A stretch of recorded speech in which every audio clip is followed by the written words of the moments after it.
Nossa, mas como que a conexão... Oi, gente, a conexão tá ruim hoje, hein? Tá ruim aqui para acertar.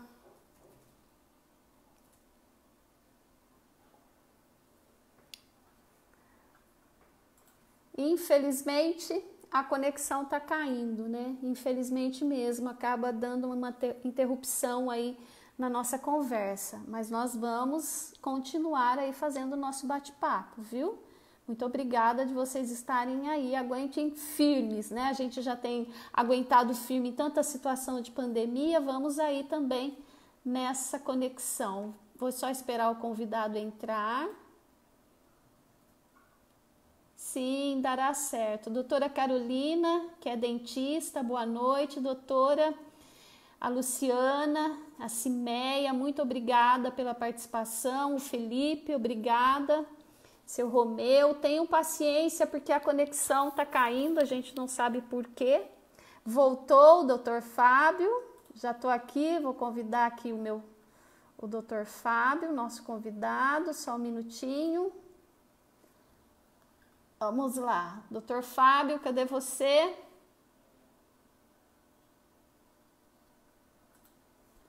Não está entrando, doutor Fábio.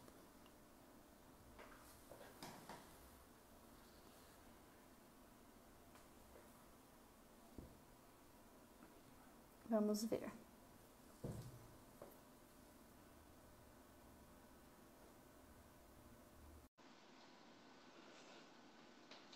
Boa noite, Odila, Rafaela. Oi, doutor, tá difícil a conexão, né? Caiu a minha ou caiu a sua conexão? Eu acho que é a sua que tá caindo. Ah, Vamos outro lá. lugar aqui para a gente ter mais tranquilidade. Vamos lá. Tá. O senhor conseguiu ouvir a pergunta, doutor? Não, desculpa. Faz de novo, fazendo um favor. Doutor, eu quero que você fale um pouquinho para as pessoas entenderem, né, antes da gente entrar aí no nosso principal assunto, que o senhor falasse um pouquinho do que é a gestão SUS, do que é a gestão municipal e como está sendo fazer esse trabalho na época da pandemia, né? Que a gente sabe que cada município acaba fazendo a sua gestão SUS da melhor forma possível, já que não há assim um alinhamento que venha de cima para estar conseguindo desenvolver esse trabalho. Eu gostaria que o doutor falasse um pouquinho da diferença, da disponibilidade de leitos, inclusive em UTI, e como que está sendo agora nessa fase. E depois a gente vai para outras perguntas. Perfeito. Eu acho que a primeira reflexão que se faz muito necessário é que a pandemia ela tem uma capacidade de transmissão que ela extrapola, né, muito essa relação territorial, né? Sim. Por isso que a epidemiologia, a saúde coletiva, tem três conceitos que ajudam a gente a compreender a dimensão de um problema de saúde como doença infecto-contagiosa. A gente tem o conceito de endemias, que são doenças que estão localizadas num período de tempo, em algum lugar muito próprio, né, numa relação local muito própria. Por exemplo, a gente tem a malária, que é uma doença muito própria das regiões da Amazonas. A gente tem o conceito de epidemia, onde a gente extrapola um pouco mais a relação territorial. Nós tivemos experiências recentes da epidemia de dengue. E temos esse conceito de pandemia. Portanto, Sim. a pandemia nos coloca numa relação muito exposta, em que o agravo ele é muito atravessado pelos territórios, pelas cidades, pelos países, enfim. Então, acho que a primeira questão que se coloca como grande desafio é que a gente não tem essa governabilidade de poder tratar um problema como se fosse um problema local especificamente, portanto, sendo influenciado por outros movimentos das pessoas, por outras políticas, por outros espaços de território, de governo, de outras cidades. Então, a gente tem feito um trabalho muito próprio no município, com as nossas atribuições, e eu quero considerar que a gente tem feito um trabalho muito importante, né? Eu acho que a nossa experiência ela é muito pautada e representada enquanto trabalho nosso, Ângela, muito das experiências internacionais, muito a partir de critérios científicos, de experiências em outros países, enfim. Então, acho que o primeiro tema que nos colocou muito fortemente é que nós, no município, deveríamos tratar a pandemia, a Covid-19, uma relação intersetorial, né? Uma relação entre vários setores da administração pública.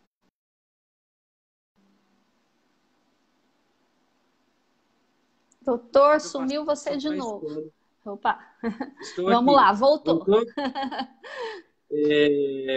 E sumiu, e a preocupação mais importante que nós tivemos nos primeiros momentos da nossa pandemia foi com a nossa escola, com as escolas, ou seja, entendendo que é um principal espaço de ida e vinda do domicílio para o espaço institucional, em que esse espaço institucional tem aglomerações e que isso poderia transmitir muito facilmente, né?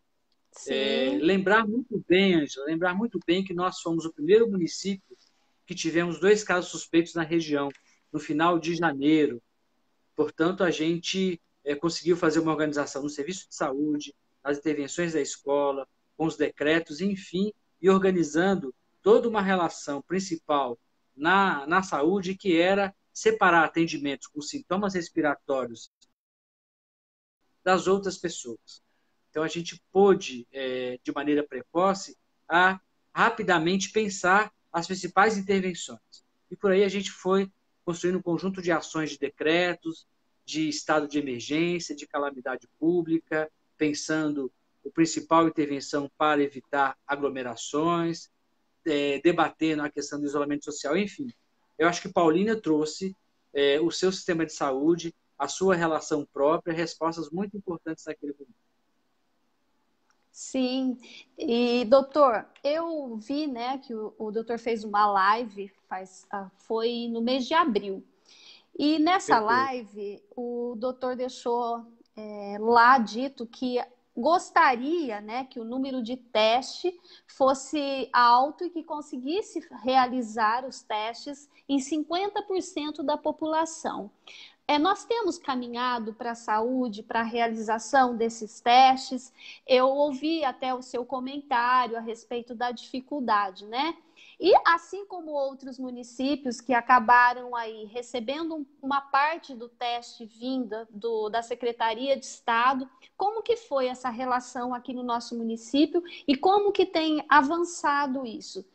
Eu faço essa pergunta porque muitas pessoas, todas as vezes que eu vou para as redes sociais e falar do isolamento social, há muita crítica em relação aos testes rápidos, né? Então, o doutor, como sanitarista, que tem aí o conhecimento muito acima daquilo que eu tenho, da minha parte de saúde, eu gostaria que o doutor falasse para as pessoas, né? Como que foi a distribuição do teste, os critérios para fazer, de quanto em quanto tempo, o porquê que a pessoa acaba buscando a unidade e é marcado depois para ir, que as pessoas acham que elas estão muito expostas a riscos, né, de ter essa contaminação.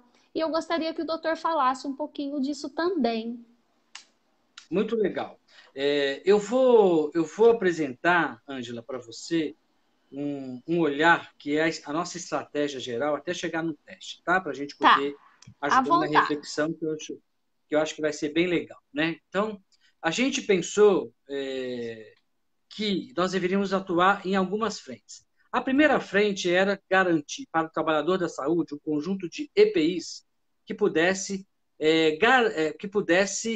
permitir a rápida intervenção de maneira a proteger os nossos trabalhadores, os nossos servidores, sem comprometer a relação com a população. Então, uma frente foi garantia de EPIs, que era a compreensão de que os trabalhadores da saúde são os sujeitos coletivos mais expostos a essa relação de transmissão, portanto, deveria ter ali um olhar muito especial. Então, essa frente eu quero entender que tivemos um bom resultado quando a gente tem em torno de 14, 15% de pessoas contaminadas dentro da saúde, e a gente pôde entender que nossa preocupação, a partir da aquisição de EPIs e um conjunto de protocolos de utilização adequada do EPIs, proteger o nosso trabalhador. Isso era uma frente muito importante disso. Sim, tá? Eu quero fazer coro e ratificar que eu estive na saúde, né?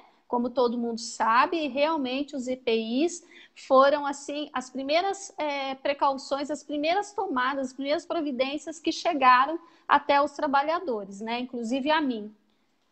Perfeitamente. E uma outra frente que foi muito importante para é a gente estabelecer os fluxos de pacientes dentro de cada serviço de saúde, entendendo que o pronto-socorro precisaria dividir numa relação entre sintomáticos respiratórios, nós produzimos a nossa unidade respiratória e organizamos, a partir disso, um conjunto de intervenções de fluxos internos para garantir o protocolo sanitário para atenção ao Covid.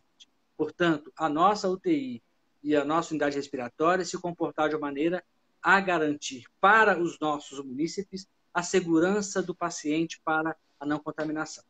As nossas UBS fez um trabalho incrível, fantástico, onde também organizamos um conjunto de garantir assistência farmacêutica, garantir os pacientes crônicos com maior risco, mas garantir muito, nesse momento, a intervenção para as pessoas com sintomas, possíveis sintomas de Covid. Acho que essa era uma frente, portanto, a segunda frente era organizar o serviço de saúde. Uma terceira frente que a gente entendia muito importante era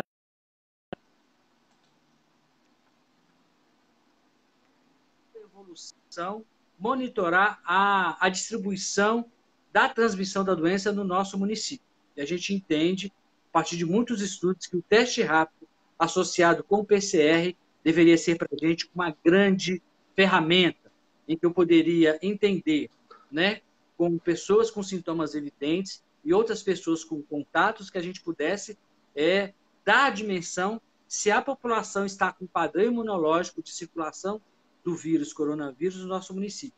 Então, a gente também foi organizando essa intervenção. E a gente tem um resultado também muito importante. A gente percebe que, a partir do uso do teste rápido, a gente conseguiu perceber que Betel, a região de Betel, sai de uma incidência maior, porque estava muito vinculado aos sintomáticos e vinculado ao exame do PCR, com a Adolfo Lutz. Quando a gente coloca o padrão do teste rápido, a gente percebe que a doença havia interiorizado, já havia entrado mais para as regiões do centro, do Planalto, enfim, então a gente percebeu esse padrão. E, portanto, a gente entende que o teste rápido ele é uma medida mais de ação coletiva, de identificar rapidamente, Ângela, que qualquer paciente que viesse com teste reagente ou positivo já produzia uma capacidade de prevenção. Ou seja, uma pessoa com poucos sintomas ou assintomático, a gente entendendo que ele é reagente, a gente produzia já isolamento domiciliar e a vigilância dos contactantes para poder evitar a transmissão em outras pessoas. Então, esses padrões a gente trabalhou. E nós fizemos a seguinte regra, né?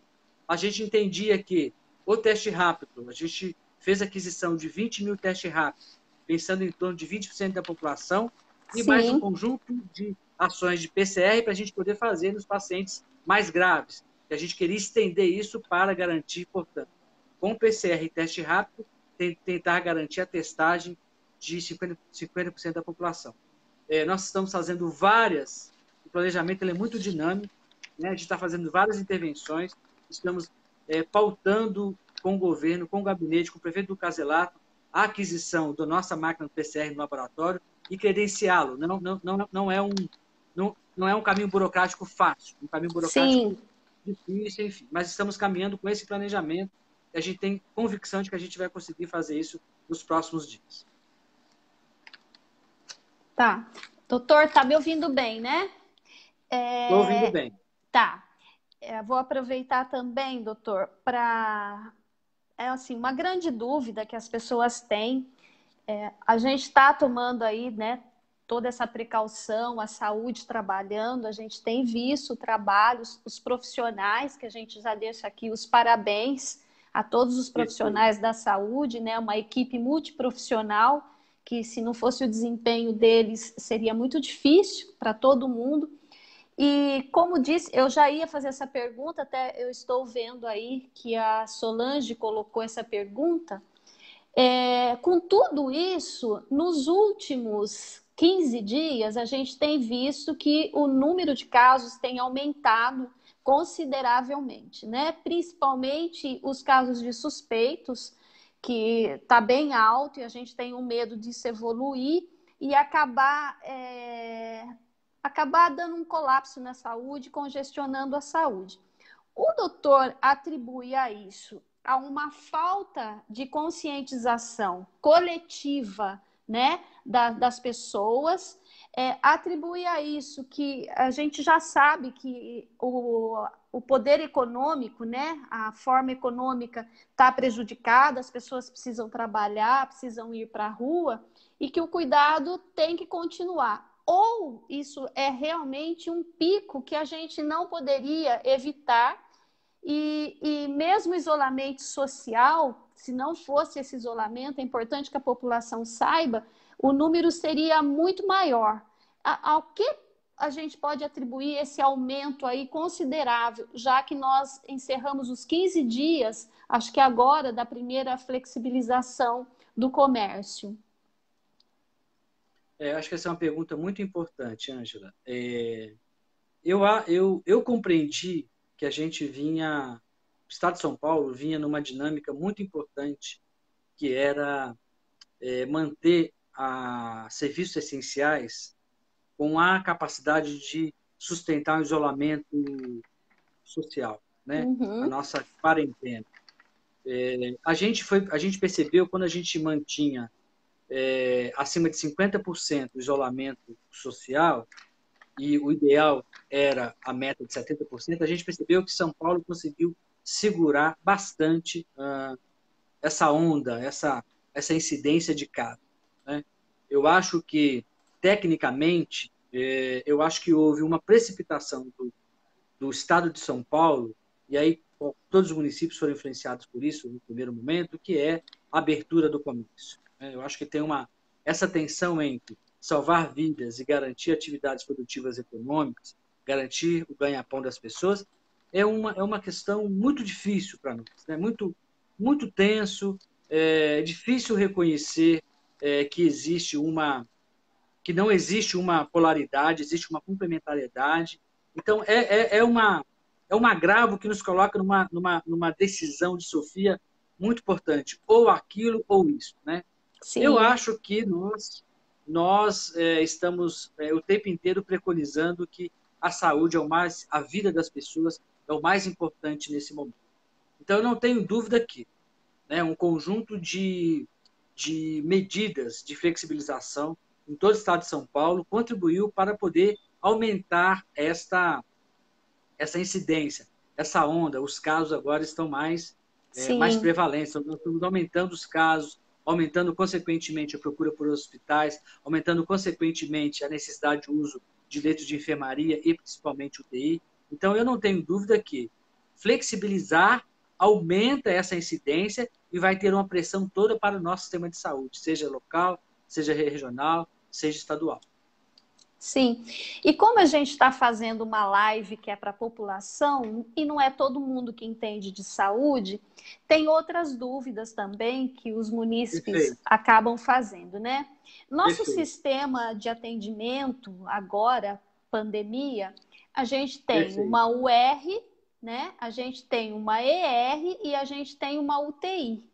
Eu perfeito, gostaria que o doutor falasse um pouquinho da diferença de um e de outro, da permanência, perfeito, né?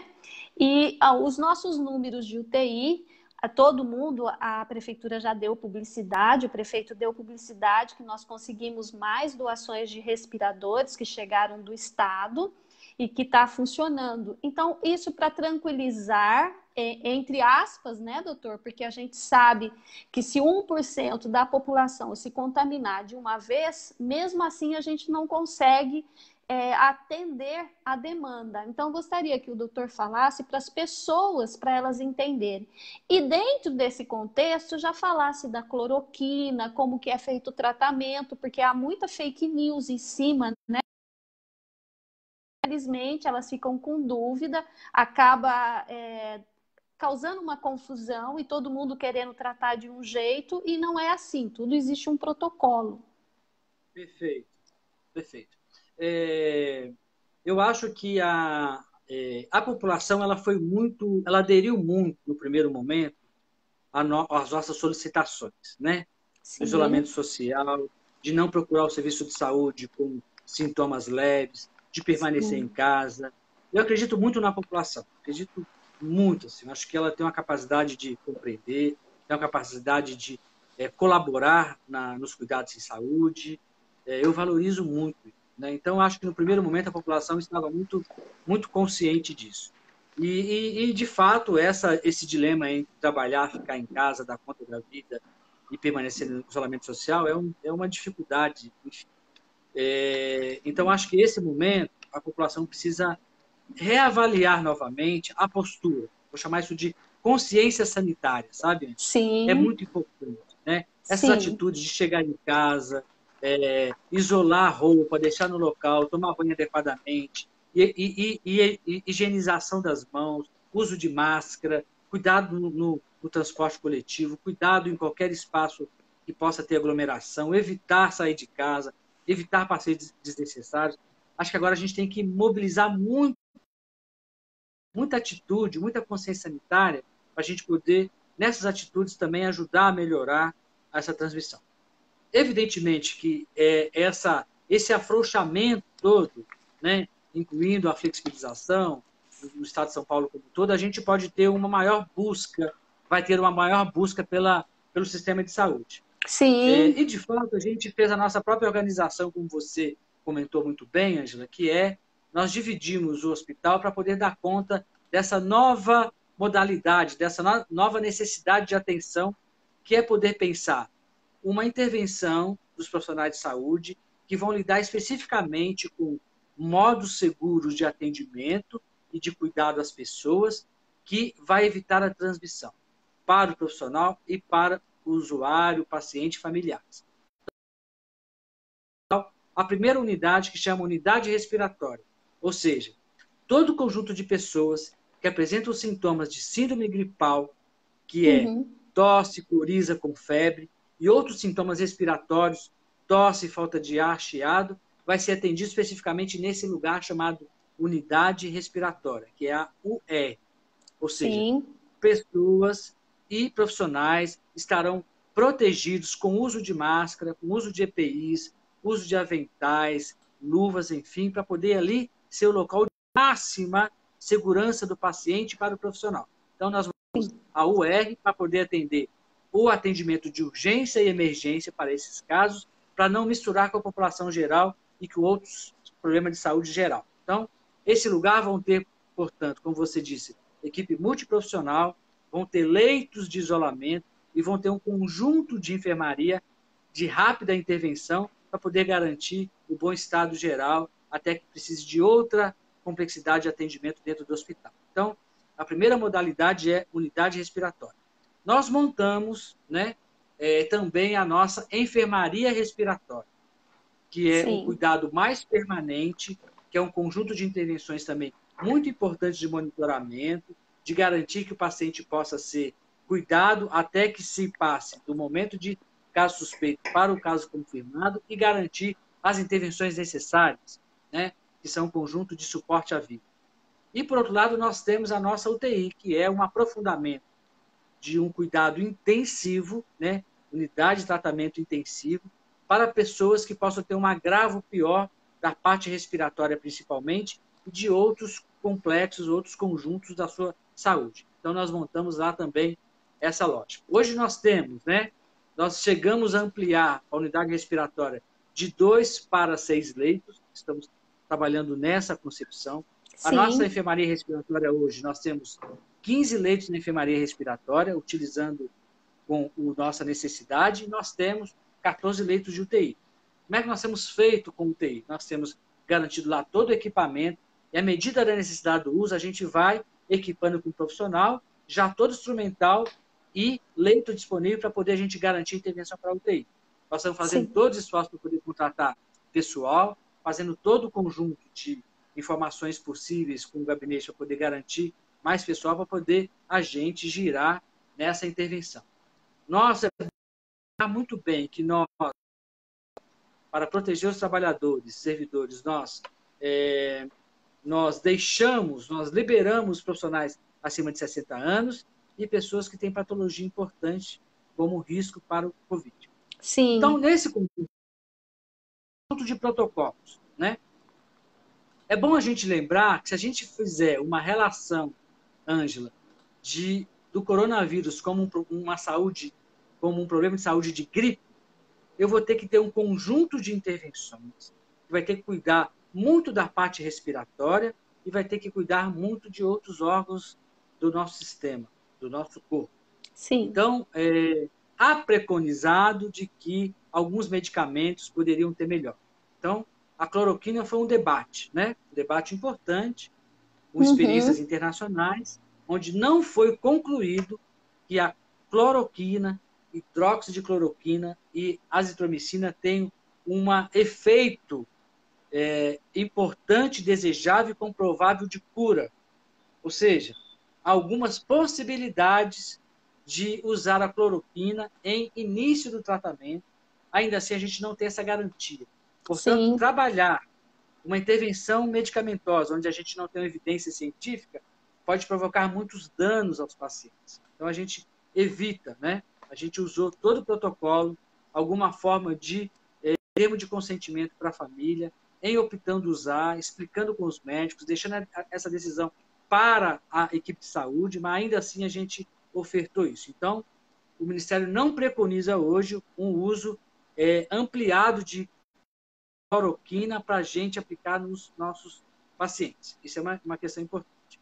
Nós estamos vendo, né, recentemente, uma outra abordagem, que é a dexametasona, que ela tem um efeito anti-inflamatório importante para o tecido pulmonar, que ajudaria, portanto, o pulmão a se recuperar e não ser tão agredido pela inflamação do vírus. Então, não é um tratamento que cura, mas ajuda e alivia no sintoma respiratório, na recuperação da função dos pulmões. Então, isso aí também nós estamos muito atentos e a gente vai utilizar todo e qualquer protocolo que seja definido pelo Ministério da Saúde com garantias científicas para a gente usar nos nossos pacientes. Então, a gente tem utilizado essas intervenções. Evidentemente, Ângela, que outras consequências da doença, por exemplo, o paciente teve o COVID, manifestou uma síndrome respiratória importante e cursou com uma pneumonia. A gente vai entrar com medicamentos que pode ajudar a curar nessa pneumonia, como a azitromicina, como norfloxacina, como amoxicilina, enfim, depende muito, né, da evolução do paciente, do padrão de imagem radiológica, que a gente vai inserindo outros medicamentos para o conjunto da Covid-19. Mas dizer que a Covid-19 tem um tratamento específico para ser curado, nós não temos isso hoje. E temos uma busca enorme de uma vacina possível, né, em todo o mundo, em São Paulo também, para poder garantir aí que a vacina é a medida de cura muito importante para o coronavírus. Sim, é importante que as pessoas que estejam aqui nos ouvindo saiba que o COVID ele age de uma maneira diferente para cada tipo de pessoa, apesar de ser um único vírus, né? Não pode ter uma padronização, dizer não, esse serve para esse, porque nós somos pessoas com o organismo que a gente tem coração, fígado, rim, mas cada um age de uma forma, né? E era bom mesmo. É por isso que eu pedi esse esclarecimento para o doutor, porque essas questões a gente vê que as pessoas perguntam muito para a gente. E outra coisa, doutor, que é bom o doutor também falar, do nosso sistema de saúde, de um aspecto geral, para as pessoas que têm doenças crônicas, né, e que estão aí assustadas, algumas interromperam o tratamento por medo de buscar o tratamento, outras não sabem o que fazer. É importante falar também se o serviço está sendo disponibilizado, como que está sendo feito, se existe assim uma padronização de horário, o atendimento emergencial, o atendimento de urgência, o de rotina para doenças crônicas, como que está sendo desenvolvido dentro do município. Perfeito. A gente entendeu que o trânsito das pessoas para o serviço de saúde, a partir da experiência no mundo inteiro, que era um fator de transmissão importante. Ou seja, o contato com o serviço de saúde, na capacidade de propagação do coronavírus é muito maior do que, por exemplo, num supermercado. Então, Uhum. a unidade básica, o nosso hospital, de fato, são espaços institucionais que transmitem muito. Então, tem que ter muito cuidado. Então, essa nossa preocupação de poder ajustar o atendimento, né, organizando as pessoas com mais risco de saúde, as pessoas com doenças crônicas e que utilizam bastante o seu medicamento, a capacidade da gente ofertar esse medicamento, assistência farmacêutica acontecendo em vários lugares da cidade, nas nossas UBS, a capacidade de intervir na urgência e emergência quando tem um trauma, quando tem uma apendicite, quando tem uma coisa importante que coloca em risco de morte das pessoas, a gente está fazendo intervenção. A gente deixou que o pronto-socorro tivesse uma parte própria para o atendimento dos crônicos e outras questões. Nós organizamos, né, a compra de espaçadores para que as pessoas que têm doença pulmonar crônica, como bronquite e asma, pudessem fazer Sim. o seu tratamento em casa e não procurar serviço de saúde. Enfim, nós organizamos, né? De fato, é um momento muito singular, muito excepcional, né? Então, a gente teve que cancelar cirurgias, porque isso pode expor Sim. mais os nossos idosos. Tivemos que cancelar um conjunto de atendimentos na unidade básica, porque isso pode expor as crianças, as mulheres, os idosos também. Mas a gente garantiu, Ângela, que em cada unidade básica a gente tivesse assistência farmacêutica muito facilitada. Nós construímos o tal do teleatendimento, em que a gente coloca a disponibilidade de telefone à distância para as pessoas ligarem e tirar sua dúvida e fazer a consulta à distância. Fizemos o Ótimo. teleacolhimento com questões da saúde mental. O teleacolhimento vai lidar com as questões de saúde mental, da morte, da perda, do sofrimento, do significar o que é ficar em casa, o que é trabalhar de casa. E a gente montou lá o nosso WhatsApp 24 horas coronavírus. Ou seja, além do serviço de saúde presencial, a gente também montou, né, essa coisa remota à distância para que pudesse acompanhar as pessoas nas suas dificuldades. Então, a gente tentou, nesse momento muito próprio, muito excepcional, dotar o sistema de saúde de toda a porta aberta possível, seja presencial para os sintomáticos, seja presencial para os pacientes com risco de morte mais crônico, seja à distância para a Sim. gente poder garantir o acompanhamento das consultas. Então, a gente tem, por exemplo, atendimento de puericultura de criança de 0 a 1 ano, cada unidade básica. Continuamos a de risco vermelho, hipertenso, diabético. Estamos atendendo as grávidas no seu pré-natal, garantindo exames. Estamos fazendo exames de que for necessário para os pacientes que têm necessidade de avaliação nesse momento. Enfim, nós estamos organizando uma maneira meio de não deixar de atender, mas atender com muito critério e cuidado. Sim, doutor. Inclusive, né, nós tivemos aí a campanha da vacinação contra a gripe, o vírus Perfeito, influenza, né, que foi perfeito, aberto até um leque maior de vacinação durante essa perfeito, pandemia. E perfeito. assim, eu gostaria que o doutor falasse da vacinação, o quanto que a gente conseguiu atingir, se foi eficiente, se as pessoas se conscientizaram mesmo. A gente sabe que tem uma população idosa no nosso município. Nós temos, inclusive, o nosso...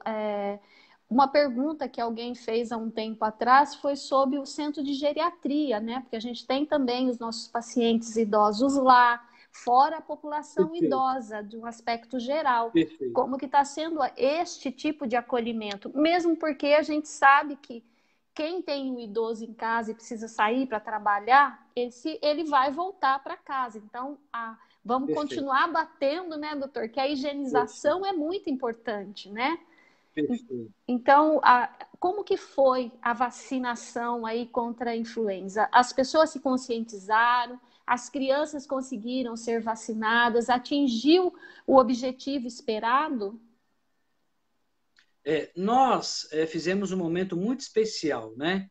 A gente modificou muito a rotina das campanhas de vacinação e a gente excluiu o tema do dia D, que é aquele tema que vai todo mundo no mesmo momento, e a gente fez Sim, várias programações durante a semana. Então, a primeira mudança que nós fizemos na vacinação foi não realizar o procedimento dentro da unidade básica. Nós ocupamos o conjunto das escolas, tivemos todo o apoio da secretária Meire Miller, e fomos fazer a vacinação nas escolas, facilitando, Sim, portanto, que as pessoas pudessem ir fazer a vacina sem estar exposto na unidade básica e no serviço de saúde.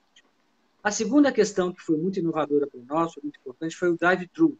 Ou seja, nós montamos um conjunto, um arsenal de pontos na cidade, e foi um sucesso, um conforto, uma facilitação, uma facilidade para as pessoas na sua comodidade, na sua relação de acesso rápido, a gente poder fazer a vacina nas pessoas em vários pontos da cidade. Fizemos na sim. igreja, fizemos no Photoshop, fizemos aqui em frente à prefeitura, em frente ao teatro, enfim, no Paço Municipal foi muito importante, né?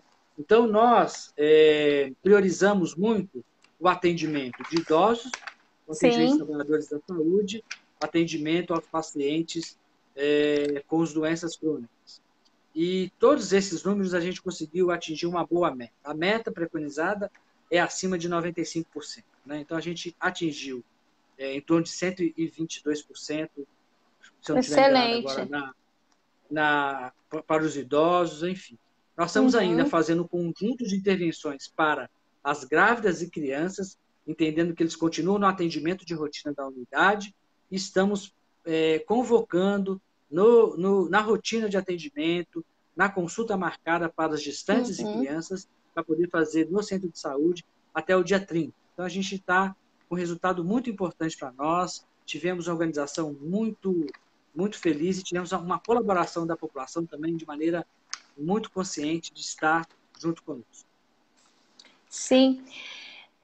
Deixa eu falar boa noite, o Paulo, Zaqueu, Fernanda, o Joanilton, que também está aqui nos assistindo, a Dalva.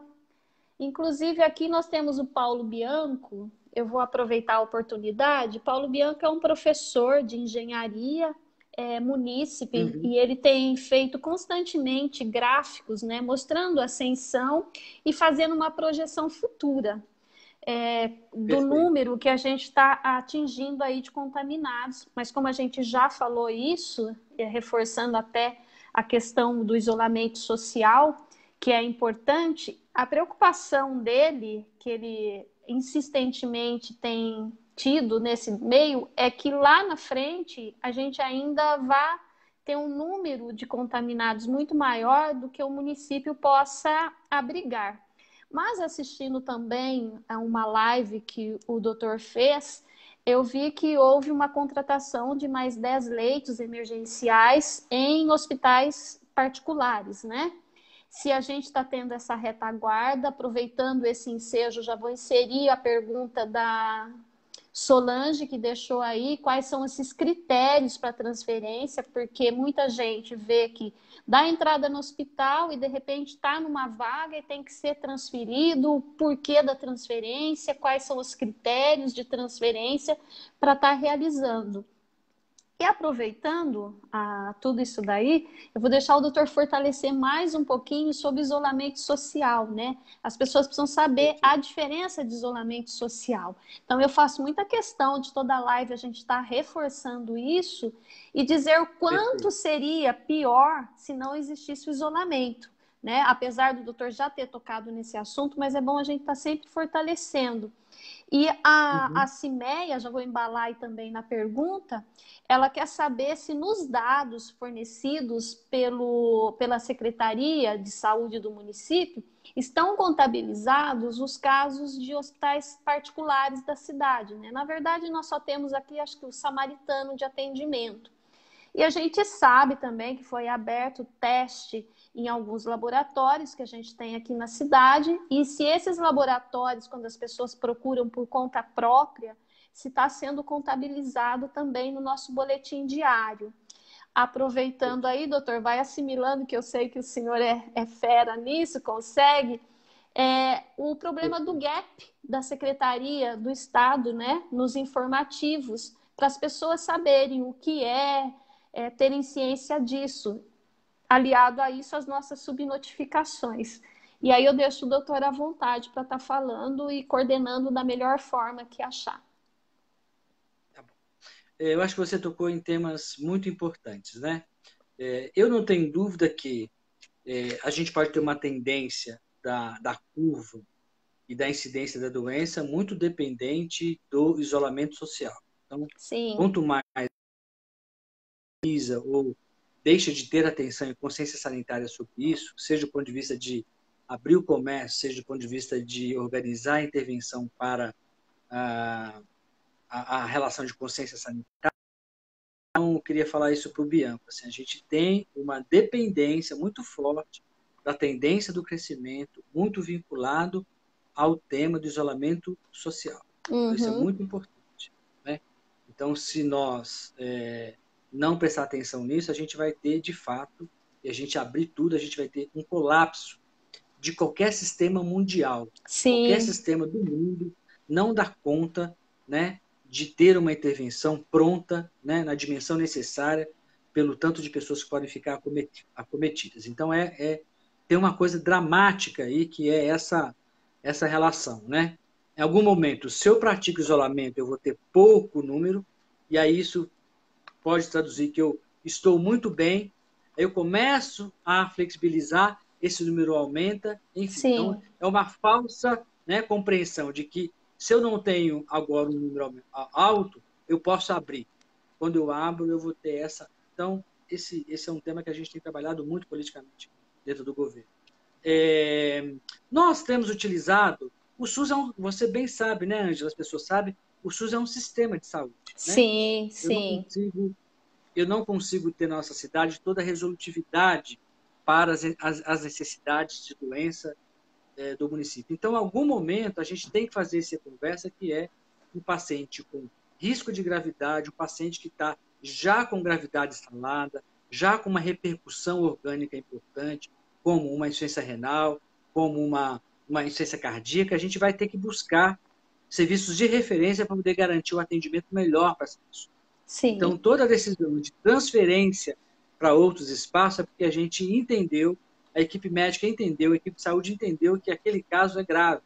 A gente teria que ter um outro espaço que pudesse atender. Então, nós estamos fazendo essa relação muito nos protocolos, na garantia de salvar a vida das pessoas, de ter um espaço possível. Às vezes pode ser desagradável para a família, mas eu acho que é primordial a gente pensar em salvar a vida desse paciente e garantir ele o retorno para a sua casa de maneira mais feliz possível. Então, essa é a relação que a gente tem trabalhado perfeitamente.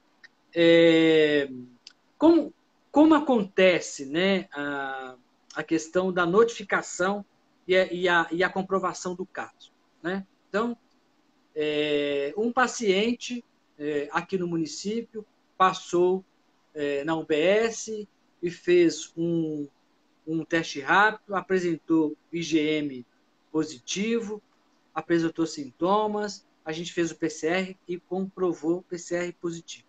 Esse paciente é COVID, ele é caso confirmado COVID. Esse paciente é notificado rapidamente para a nossa vigilância. A nossa vigilância tem autonomia para poder pegar esse número, lançar no boletim, ao mesmo tempo que lança para a Secretaria Estadual. Sim. Então, mesmo que o paciente seja do município ou fora do município, esse nosso movimento municipal da vigilância vai notificar e vai mandar para a Secretaria Estadual. Quando é nosso, automaticamente está no nosso boletim e entra no boletim estadual. Quando o paciente está em outro município e é a sua base de residência em Paulínia, o que acontece? Ele vai lá no atendimento em outro lugar, por exemplo, no hospital privado ou no município de Valinhos, faz todo o acompanhamento, fica internado, enfim, confirma o caso. Então, naquele município, ao mandar para a vigilância estadual, tem um gap, tem um tempo de atraso entre chegar lá, ela confirmar o endereço e mandar a notificação para o nosso município. Então, esse tempo da secretaria, que recebe todos os municípios, e o tempo que a gente tem de fazer a notificação de casos que estão fora do município, acaba provocando esse gap, essa distância do nosso boletim. Eu tenho uma convicção, mas uma convicção, e a gente precisa aprender. A nossa vigilância está fazendo um belíssimo trabalho.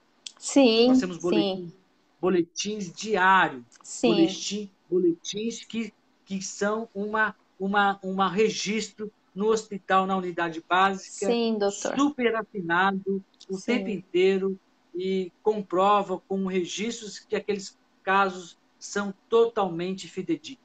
Não Sim. há nenhuma necessidade de não explicitar os De nossos dados. omitir. Não há necessidade de omitir dados. Nós somos tecnicamente compromissados com a epidemiologia, com o sistema de saúde. Então, Sim. todo esse conjunto de informações que a vigilância, que o boletim diário apresenta, está totalmente real. Então, esse gap Sim. existe como estrutura da vigilância e não como agente omitir informação. Então, Sim. estamos tranquilos. A partir do momento que a vigilância estadual transmite para a gente a informação, a gente faz o catálogo no município e sai no boletim automaticamente quando vem de outro lugar. Então, eu Sim. estou muito tranquilo com isso. Sim. Eu fico muito feliz, Ângela, que é muito legal que a vigilância, a epidemiologia assumiu para as pessoas uma coisa de importante. Sim. Né? As pessoas sabem onde tem a doença no município, vê o dia a dia aumentando, está lá vendo a ocupação hospitalar, está lá sentindo quantos pacientes foram curados, quantos óbitos apareceram naquele dia. Então, assim, esse time que aconteceu o evento, a gente publica no boletim diário. Eu estou muito feliz com essa resposta da vigilância. Sim, doutor. E eu vou dizer, viu, a gente está dando um exemplo regional de como a gente tem se comportado com um boletim diário e com outro conjunto de informações que a gente chama boletim panorâmico, a cada 15 dias mandando informações com alta qualidade. Com alta qualidade. Sim, doutor. O que, né, a gente pode falar não vem acontecendo no nível nacional, né? O que deveria acontecer. Eu estou vendo aqui que faltam uns 3 minutos, né, um pouco menos, e eu quero, assim, agradecer a sua disponibilidade. Por mim, a gente ficaria conversando mais, mas infelizmente, né, existe aqui um cronômetro que acaba derrubando a nossa live. Mas reforçar junto à população, né? A população precisa ter ciência que não é só a pandemia. A pandemia vai passar, né? Mas que cada um cuide da sua saúde, porque nós temos tantas outras doenças crônicas que acabam aí com uma omissão de cuidado. Quem é maior responsável pela nossa saúde somos nós mesmos, né? A pandemia vai passar, a condição de estresse por esse isolamento, por tudo, vai ficar. Vai aumentar a incidência de pacientes cardiológicos, a gente já sabe disso, mas que a população ajude e continue aí nesse isolamento social. E nesse pós-pandemia, procure os atendimentos na unidade básica, não negligencie a sua saúde. Né? Doutor, eu vou deixar os 2 minutos e 30 segundos que falta para você, mas muitíssimo obrigada, tá? Uma boa semana, obrigada pelo trabalho que tem feito aí na nossa saúde, a eterna gratidão, falo como funcionária da saúde e nós estamos juntos aí nessa luta para combater essa pandemia e tudo vai dar certo. Eu quero agradecer demais a oportunidade, agradecer demais participar de um debate tão importante que você trouxe aqui, que é pensar a pandemia e a saúde pública. Eu queria demonstrar com a minha participação que eu estou aberto para o debate com qualquer pessoa, com qualquer parte do município, com qualquer categoria, com qualquer, enfim, cumprindo o papel de compromisso social, cumprindo o papel de democracia institucional, cumprindo o papel de transparência do nosso governo, da Secretaria de Saúde, para poder falar sobre a pandemia. Estamos abertos para as pessoas nos procurarem. O Serviço de Saúde está fazendo um empenho. E eu quero aqui parabenizar, como você disse, todos os profissionais de saúde, todos da unidade básica, do nosso HMP, fazendo um trabalho lindo, brilhante, fantástico, ali no dia a dia, com uma tolerância, com cuidado, com rigor técnico, assumindo os protocolos, deixando a sua família, se dedicando nesse momento. Então, eu sou eternamente grato por esse trabalho muito importante. Eu quero dizer que eu também sou profissional de saúde que atendo na urgência e emergência, sei o drama que nós passamos do ponto de vista da alta demanda, do sofrimento, da iminência da perda, da iminência da tragédia que é perder muita gente, dessa relação que nos traz a perda com os familiares. Então, eu quero agradecer aqui em público para os trabalhadores da saúde, enquanto tem feito um trabalho importante. Nós estamos dedicando o máximo de recursos para poder garantir que eles estejam produzindo o melhor de si para o atendimento da população. Muito obrigado, então, parabéns doutor, pelo trabalho também. Então, doutor, tem 30 segundos, vamos aí falar juntos, né? obrigada, saúde, né? Obrigada aos Obrigada, profissionais, né? Muito obrigada, viu, doutor? senhora. Uma boa noite e Deus abençoe a você e a todos que estão nos assistindo e continue se cuidando, tá? Um beijo, doutor. Fica com Deus e Um beijo, muito obrigada. obrigado. Estamos à disposição. Tá, Parabéns pelo trabalho. Conte conosco. obrigada, viu? Tá bom. E Tchau, tchau. obrigada a todo mundo que nos assistiu. Vai cair aqui, mas obrigada, Elaine, Maria Aparecida, a Nilda, o Paula, a Solange, a Cimeia. Muito obrigada.